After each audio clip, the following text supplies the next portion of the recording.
Have you ever been rejected? If you have, I don't want you to ever take it personally.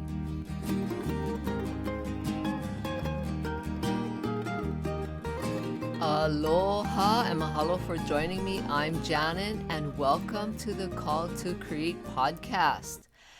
I am here to help you unlock your creative potential and start a business. And I am here to talk about business and mindset, and also to talk about your life and your business because they tend to merge.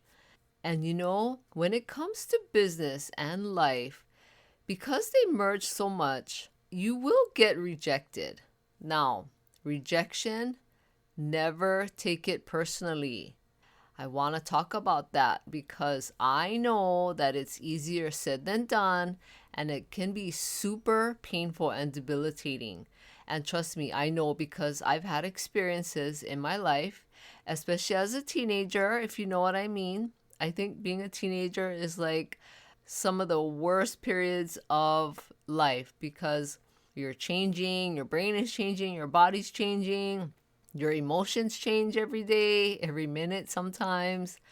And high school, I think, is the place where we get rejected the most. I think that is kind of like our training ground on learning about rejection. And I don't know about you, how you did in high school, if you were ever rejected by a boy, or, if you're a girl and you got rejected by a boy, or rejected or turned down for clubs or a date or sports or anything like that. But rejection is part of life, and we have to learn about rejection and what it's all about. But also in my business, it was really hard early on being rejected because I used to spend hours and weeks and months, making things and sewing things and then taking them to craft fairs and trying to sell it. And if you've ever had this experience with trying to sell something you make and nobody is buying it, it is really, really hard. When I used to go to these craft fairs, not very many people were buying things because, I'm not the only creative person there trying to sell stuff. There's, hundreds of other craftspeople and vendors trying to sell what they make as well. So it's hard because you spend so much time and energy and you put all your love into making something. And then when you try to sell it and nobody wants to buy it, it really feels like a big rejection. And I remember feeling like that was going to be like the death of me or something. Like I might as well just quit now, just get it over with, get the pain over with. But somehow I managed to pull myself up and keep moving forward and continuing to make things and try to sell it. It was a lot harder. Like I mentioned in other episodes, that selling at craft fairs way back when was super hard. And that was the ultimate rejection I could have ever experienced in my business, was not having somebody or people buy what I make. But in life and in your business, you're going to have people reject you and or your ideas or criticize you. And criticizing is also a form of rejection because they're being negative, these critics. They're being negative about what you say, what you do, what you make. And it can really be hard if you're not prepared for it or you don't know how to deal with it. But I want to tell you that I want you to remember that it's never about you when you're being criticized or rejected. It's always about them, the other person who's doing the criticizing. Yes, it's always about the other person. And when you are successful and maybe even just starting out in your business or starting a new venture or starting a new project or something, you will have people criticize you and then reject you because they usually aren't successful themselves and have a deep sense of lack that they feel within themselves. And you know how I talk about families, how we grow up in very different families. No two families are alike. So maybe you grew up in a home where you were criticized a lot, and maybe everyone in your home was criticized. That kind of stuff can make life as an adult extra, extra hard. And maybe you were lucky that you didn't grow up in a home where you were criticized.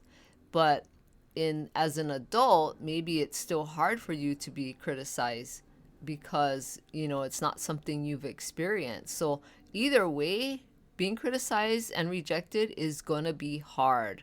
Now, you have two choices, and I want to talk about these two choices because the first one that you have, the first choice that you can make is that you can take the route that would lead you to ignoring these critics and then let it motivate you to prove that what you're doing is worth it. Or you can choose to take the route that will lead you to get upset and, even worse, drop out of life or your business and just completely stop what you're doing or stop your new venture or adventure.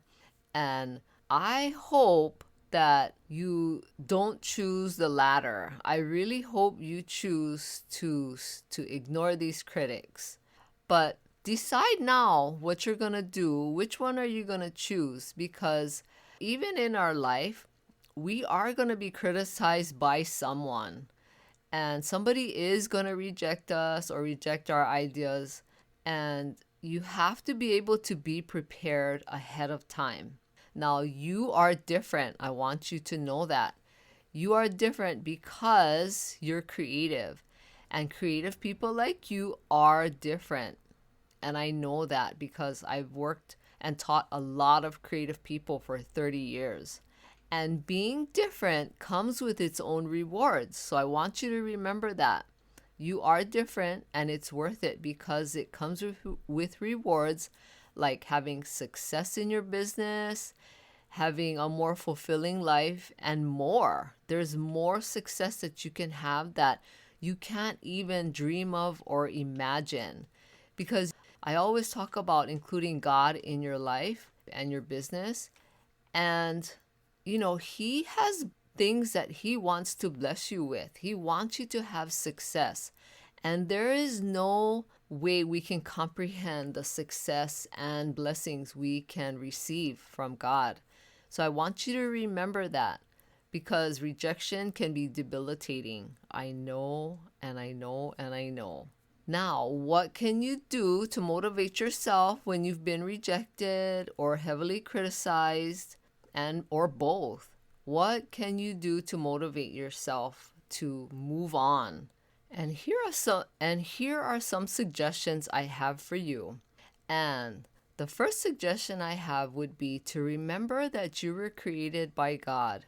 And for that reason, you have worth and value. The other thing I would suggest is that you remember your why. Remember why you're doing what you're doing. It's so easy to forget. And I mentioned this, I think, on the last podcast episode. But remember your why and make sure that your why is super important to you. Go back to that. Look at your why every day. And another suggestion I have for you is to remember your creative gifts. You were given these gifts for a reason, and they're here to bless your life and bless the lives of other people. And doesn't your gifts make you feel so good, especially if you're creating something or you're doing something using your gifts? Doesn't it make you feel alive? I want you to feel alive. So remember that you have creative gifts and to use them. And remember that feeling. And another suggestion would be to remember that with your gifts, you can make a difference in your family, in your community, or in the world. As women, I know 100% that women all want to make a difference. And we want to feel like we make a difference, either in our family or our lives or in our community. And I have met people who really want to make a difference in the world, and not just only in their family or community. So, whatever difference you want to make, remember that, okay, that you can make a difference. And you already are. If you don't even realize it now, think about the lives that you've touched. That is really important to remember and look back at the lives that you've touched, whether it's your own family or your community, or if you have done something in a different part of the world. So think about that. These are really important for you. I want you to use these suggestions. These are the things that you can do that I know work because I do them myself. I mean, I should do it more often. I should probably do it like on a daily basis. But do these things because I know they will help you. I can promise you that when you remember all of these things and do all of these things, then you'll feel better deep within. You know, we all want to feel peace and have success in our life. So think about that because if you want success in whatever you're doing, you have to ignore the critics and remember that being rejected doesn't define who you are and it doesn't devalue your worth at all. It will never ever devalue your worth unless you allow it. Okay, you have the choice to ignore it and don't let these things define you or let it devalue your worth. Because remember, it's never ever about you. If somebody is saying something that's not nice or rejecting you, it's not about them. It's the problem that they are struggling with. And usually, from what I know from working with women, is that there's a lot of people out there who have a feeling of not being good enough or smart enough. They feel like they don't have any worth and value. And the only way that they can make themselves feel valuable is by criticizing other people and just being mean and nasty.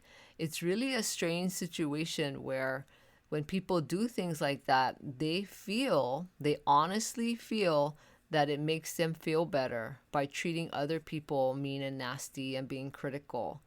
Now, we know deep down inside that that's really not true, but at the surface level, they're feeling, like that's making them feel better. And sometimes the more it makes them feel better, the more they do it. And you can tell this to be true just by looking at someone you know who criticizes people a lot. On the surface, they act like it's making them feel good and that they're better than everyone else. But then if you look at other parts of their life, you will be able to see that they are really struggling and that they don't really like themselves. Some people even hate themselves. Some people have all kinds of issues going on within their heart and their mind. All right, so remember, never ever take rejection personally. It's not worth it. You don't have time for rejection. You don't have time to take it personally because life is going by so fast and you have a purpose. You have a purpose to use your creative gifts and share it with people. And that's all that matters. What you do matters. What other people do or what other people will do to you or have done to you, don't let it matter to you. Because in the end, only you will be judged for what you've done here on earth. You won't have to worry about being judged for other people, what they've done. Only care about you, all the good that you can do and all the good that you do. All right, remember, you have worth and value, and I appreciate you. And I appreciate you taking the time to listen to this podcast episode. And please share this podcast with anyone who you know would get great value out of listening to it, especially if you know that they're thinking about starting their own business. Or even if they're not, there's still great value that I share in each episode that can bring value to women, even if they aren't interested in starting their own business. And please rate and review this podcast. I would appreciate it. And thank you so much. I hope you have a great day. Aloha.